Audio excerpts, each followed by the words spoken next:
All right, you wanna know the scoop on getting a book deal? Some super juicy tidbits. Well, you've come to the right place. Having signed 3 book deals with a publisher, I have some tea. In this video, I'm sharing 6 facts about getting a book deal. Let's go.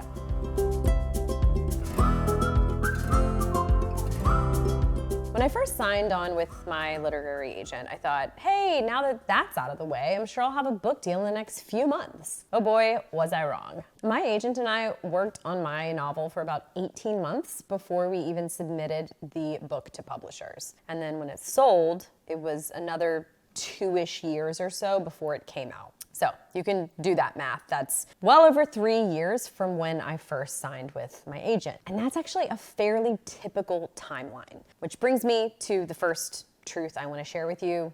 Number 1, it takes longer than you probably think. There's a lot that has to happen between signing a book contract and your book hitting shelves. As my editor once put it, your book needs a place to land. So the marketing and publicity and library teams at your publisher are doing a lot of work long before your book comes out. They're working just as hard as the production team is to get your book into production, to design it and to get it into print. This all takes a long time. So expect a runway of at least 2 years, if not more, from when your book sells to when it hits shelves. Truth number 2 is it's unlikely for you to get a book deal in August, December, or January. Maybe you'd heard this before, maybe you haven't, but publishing basically shuts down for the month of August. It's when everyone in publishing goes on vacation or pretends to be on vacation so that they can have a break.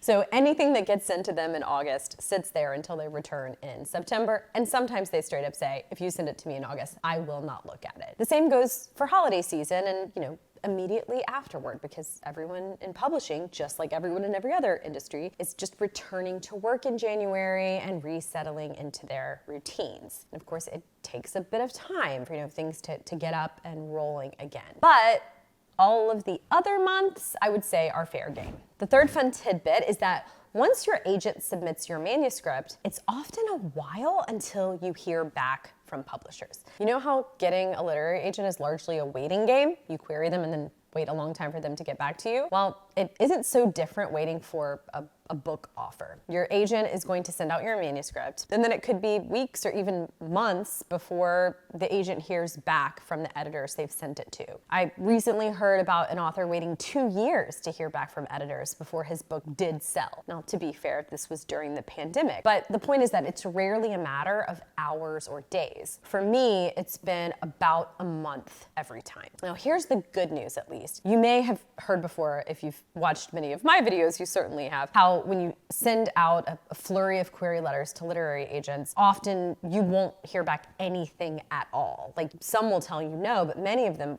will just ghost you. It's crickets. The good news is that this happens a lot less often when it comes to getting a book deal. Your agent is far less likely to be ghosted by editors than a writer is by agents. So while it may take some time, you do often eventually get a yes or a no via your agent. Tidbit number 4 is that your agent may submit to multiple editors/publishing houses at the same time. So when you query agents, you are most likely doing so in batches. You probably send out 5 or 10 at a time, submitting to multiple agents at once. That's how I at least always advise writers to do it. Your agent will most likely do the same thing when submitting to publishing houses. And if your agent does submit to multiple editors at a time and one does make an offer, your agent will call the others and say, hey, so-and-so has made an offer. Do you want to make one too? This is a lot of times the nudge that the other editors need to prioritize reading your book, because until this point, they maybe have had other more important, or pressing, not important things to do. So they'll say,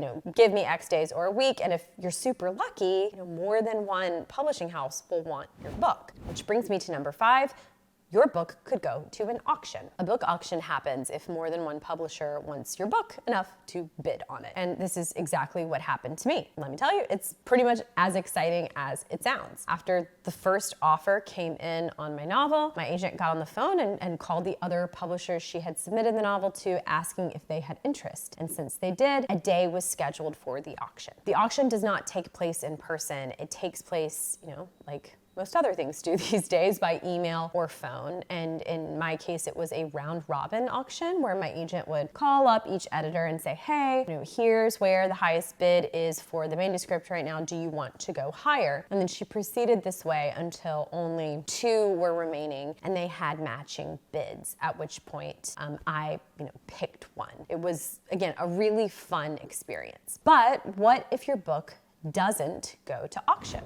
Before I get to the 2 final bits, a quick invitation. I have a free private group for writers working on books where once a month I host a live event where I plan out the first third of a novel from scratch, a new novel. It's super fun. It's like improv meets novel writing, and you'll learn by watching and participating. You can join this event, 30,000 words in 30 minutes. Watch Mary plan the first third of a novel from scratch at the link below this video. Okay, back to the video. Instead of an auction, your book could sell as a preempt. Now, if your book doesn't go to auction, it might be sold as a preempt. Basically, this means that you take the deal from the publisher making the offer, but in exchange for this offer, you agree not to go to other publishers to see if you can get a better deal. That's why it's called a preempt, because it preempts that kind of bidding war or leveraging. The preempt offer is made as a preempt offer, meaning the publisher will say, hey, we'll offer you $60,000 for your manuscript if you take it without going elsewhere to try to leverage this into other bids. In other words, you cannot use this offer to start a bidding war. That would negate the offer and it would be off the table.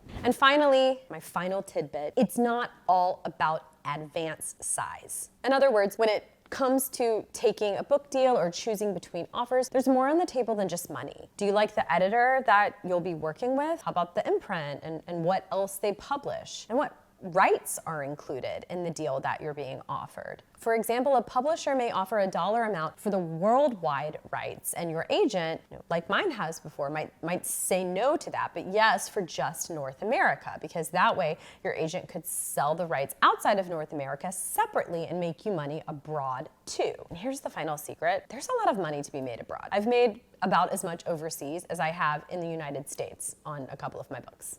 Crazy, right?